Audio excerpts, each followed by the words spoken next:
그 재정 건전성이라고 하는 거는 대통령의 굉장히 중요한 그 이슈입니다. 그런데 이제 늘 말씀하시는 게 국채는 뭐 외채 아니면 상관없다. 한 나라 안에서 오른쪽 주머니에 있는 돈이 왼쪽 주머니로 가는 거고 또 장부상 수치에 불과한 거다. 제가 한번 물어보겠습니다. 그러면 국채는 얼마든지 발행해도 된다는 뜻인지요? 아니면은 뭐 어느 정도의 적정 수치를 좀 보고 계시는 건지. 우리나라에서 네. 국민들의 가계부채 비율이 너무 높아서 전 세계적으로 제일 높다고 합니다. 국가부채 비율은 전 세계에서 가장 낮은 축에 속하죠. 다른 나라는 110%가 넘는데 우리나라는 50%가 아직 안 됩니다.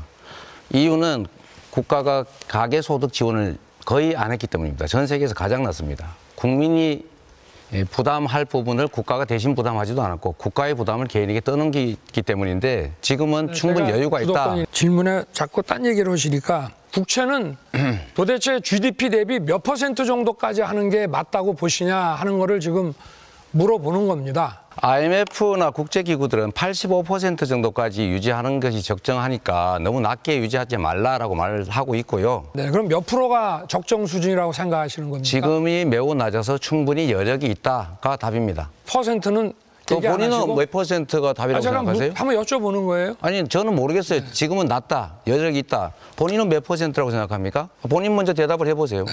50%에서 60%를 넘어가면 비기축통화 국가인 경우에는 좀 어렵다고. 스웨덴 같은 경우도 40% 넘어가면서 이자율이 올라가기 시작을 했다는 겁니다. 국채가 많아질 때 어떤 일들이 생기는지 한번 생각해 보셨습니까? 우리 후보님이 경제 문제에 대해서 좀 깊이 있게 공부를 하셨는지는 모르겠는데요. 뭐 답을 하세요. 우리나라는 다른 나라 선진국들에 비해서 국채 비율이 매우 낮다. 절반에도 미치지 못한다. 첫 번째. 두 번째로 우리가 곧 기축통화국으로 될 가능성이 매우 높다. 며칠 전에 보도도 나왔지요. 그만큼 우리 경제력 수준은 높은데 우리가 가계부채 비율이 너무 높아서 국민들은 고통스럽고. 기축통화 국가가 아닌 비기축통화 국가는 대부분 우리나라보다 다 낮습니다. 그러니까 잘 모르고 하는 말씀은 다시 한번 찾아보시고요. 우리나라 부채 비율이 100% 넘어도 된다고 말씀하셨습니다. 기억하시죠? 그렇게 해도 큰 무리는 없다라는 취지였습니다. 그런데 그거는 아십니까? 기축통화국과 기축통화국의 차이점. 그건 아실 겁니다. 당연히 알죠. 당연히 아는데 우리도 아까 말씀드렸던 것처럼 곧 기축통화국으로 편입될 가능성이 매우 높다라고 할 정도로 우리의 경제 체력은 튼튼한 거죠. 기축통화국의 평균 그 부채 비율이 어느 정도인지 아십니까?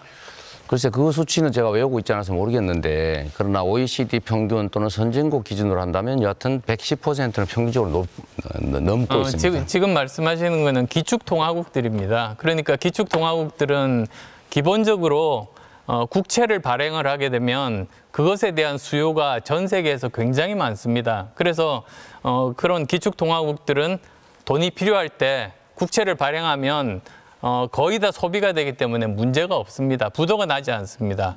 그런데 대한민국 같은 비기축통화국 같은 경우는 우리가 국채를 발행을 해도 일반적으로 외국에서 그렇게 수요가 많지가 않다 보니까 이것이 굉장히 문제를 많이 발생합니다. 결국은 사는 사람들이 없으면 금리가 올라가게 되고 이것이 굉장히 경제에 악영향을 미치게 됩니다. 지금 뭐 말씀하셨듯이 좀 낙관적으로 보면 우리도 좀 더 발전하게 되면 기축통화국이 될 수는 있겠습니다만 지금 현재 우리가 기축통화국에 들어가지고 있지 않다. 그게 굉장히 문제고 재정 운용은 굉장히 신중하게 그리고 보수적으로 해야만 된다. 저는 그 말씀을 드리고 싶고요.